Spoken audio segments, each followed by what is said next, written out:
தான் வந்தோம். அப்படிங்கும்போது இங்க நிறைய பேர் அந்த நெகட்டிவிட்டிக்கு பயந்தே இருக்காங்க. இனிஷியல் நெகட்டிவிட்டிக்கு பயந்துருக்காங்க. அதை கடந்துட்டோம்னா கடந்துடலாம் அப்படின்னு சொல்லிட்டு.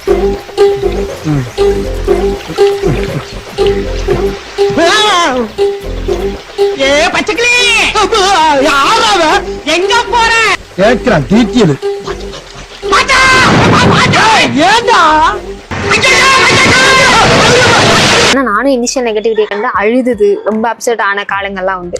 So please don't feel bad for that negative comments all. Just move on. That's it. Vijay என்ன சொன்னாலும் இன்னைக்கு சனிக்கிழமையா இன்று திங்கட்கிழமை என்று விஜய் சொன்னால் ஆமாம் இன்று திங்கட்கிழமை தான், இன்று சனிக்கிழமை என்று சொல்வது அஜித் ரசிகர்கள் செய்யும் மோசடின்னு சொல்ல போறாங்க. அவ்வளவுதானே, வேற என்ன? உன்னோட ஆளுங்க உன்னை பார்த்தா பயப்படுவாங்க, ஆனா என்னோட ஆளை பார்த்தா எனக்கே பயம். அங்க பாருங்கண்ணா, Go, go, go, go.